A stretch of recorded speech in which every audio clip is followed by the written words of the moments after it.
Welcome to day 11.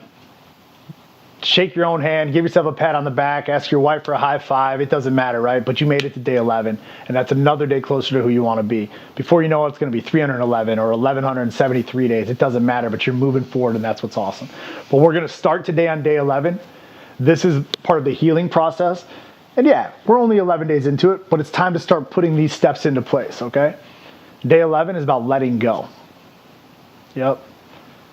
That's the thing, You've identified the fears, you faced the fears, you've looked at all the stuff that's holding you back, you've owned your shit, all these things that you do here. Now it's time to let go of it, okay?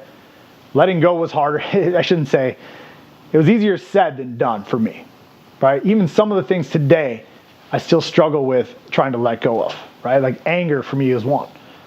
This is typically in the point when we're going to get into the course, we talk about the why to the what, right? What you're doing is the drinking. What you're doing is the drugs. What you're doing is the life that you've been living. It's actually the solution, right? So why? And when we can identify why you're doing it, it's usually typically these things. Letting go of the stuff that's been hurting you, or at least becoming self-aware at this point of what it is. So we can track my stuff back all the way to my dad and my brother in 1993. I don't know the exact date. I think it was October-ish because it was kind of cold out. But I remember my dad was getting ready to take off. I was coming from a divorced family. We lived in this tiny little crack shack of a house, right? And it was turbulent, like bad fights, and just like yourself, it was life wasn't good there. So my dad and mom were getting divorced, and my dad was going to take off my brother. They were going to go chase his dream of being a professional motocross racer, which they did. And it was cool, but I wanted to go with them. And instead of me just jumping in the car as they were getting ready to take off, jump in the box van, I ran inside to grab some clothes. And I can remember running out, and as I'm carrying my clothes and I'm crying as I'm a little kid, I can see right now the lights of the box van driving away up the street. So in my mind, and to this day, me and my dad don't talk about it because I believe that he abandoned me because he was the adult, right? He was taken off. I felt like he didn't want me because why would he want to go with my brother and not me? See, that's something I hung on to. And I found that, and that hurt. I didn't realize at that time that was what was ultimately causing me to go on this chaotic whirlwind of a life that I lived. I mean, I've lived some fucking life, all from one event, one emotion. Then they compiled in, right, just like you, and we have to find more things to let go of. But if we reverse engineer it, we backtrack it to that point, that's where the shit started. I mean, sure, if I go to a counselor, if I go to someone else, they're going to say, well, it happened more at your root of a kid and watching this and watching that. Well, cool. I appreciate what you tell me, but I know what hurt. I fucking pinpointed it here, and I know what I need to let go of because that's still what hangs on. Because if it wasn't, me and my dad would be able to talk. So today on day 11, I want you to really dig into what do you need to let go of and start letting go of it. And I'm actually going to throw a recommendation in right now that's been helpful for me was Mel Robbins' 5-4-3-2-1 book.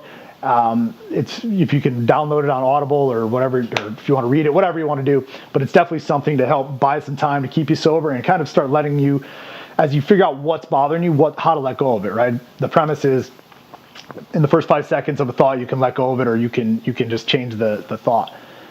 For me, I believe that helped me let it go, like at that second, every time I deal with it, and help push it down. Then we have to deal with it later. But I was able to just start letting it go from the point where it irked me into anger, would irk me into go drinking. It would make me want to go out. Now I'll tell you another time, right? We're going to go on a little bit on day 11 here. So that caused that, right? And then I drank from, I was 93, I was 13, then 14, 15, 16, 17, 18 years old. I was drinking and partying and learning. You don't have a ton of money to party, right? Especially when you're a broke kid, but I'm learning how to hustle. I'm learning how to beat the struggle. I'm in the bar at 14 years old, my Uncle Steve, drinking beers, getting in fights with grown men, fucking. I remember having sex with this one dude's wife that he was in jail, and she took me home, and I'm 14 years old, right? And I'm thinking all this shit's cool, right? I mean, my life, that's what it was at the time. But I kept going through this. Then I met this girl. Okay, we're about 18 years old, and she was the hottest chick around, right, where I grew up. And she was my girlfriend, and I was working like 3 or 4 jobs. I was hustling. I really liked her, and I was paying for her all the time. And like typical man, at that time, I thought that's what I'm supposed to do. I figured this could be my chick forever. She's like, I just need more money, and she wanted to go get a job at a strip club, right? Like she wanted to go be a cocktail waitress, is what she told me. And at that time in my life, I'm like, I can't go out with you to work at a strip club. Like, that's gross. Like, I don't want nothing to do with that, right? So anyways, she lies about it, goes in a roundabout way, goes and gets the job, ends up working at one down here and one up in Milwaukee. And then my brother somehow finds out that she's actually a stripper, and he tells me, and it breaks my heart. At that moment, I can remember where I was standing at this second, and it broke my heart. And for the first time, I had a woman break my heart. And I said to myself right then, I'm like, I will never fucking let myself be hurt again. Which ultimately was a lie because I got hurt later. But the point is, I made a decision right there. So I'll tell you what I did, actually, since you guys are part of this course, you probably want to know. So I went, I had sex with her best friend, and then I went and had sex with her, and then I stood up, I didn't shower after it, and I said, I just got done fucking your best friend, fuck you, I'm moving to California.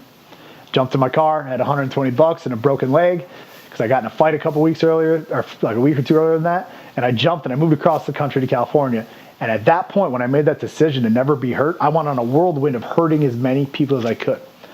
So we'll talk about letting go. You'll see where I'm going with this in a second.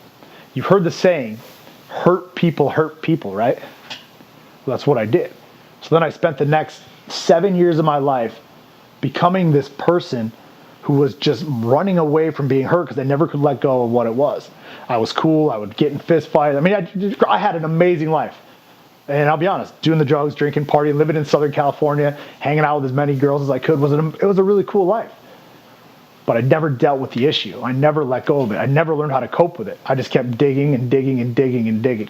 So those are two periods in my life that I can self-identify that caused a lot of pain, turmoil, and caused me to go into my 35 years old, still hurting people, still drinking, still mad at my dad, still getting in fights, still using drugs, because I never learned how to deal with it.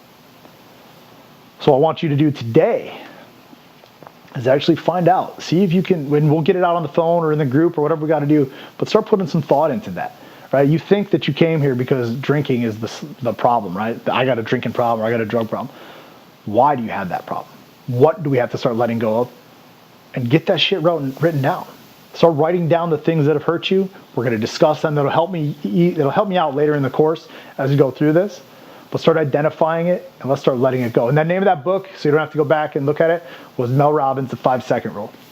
See you tomorrow, day 12.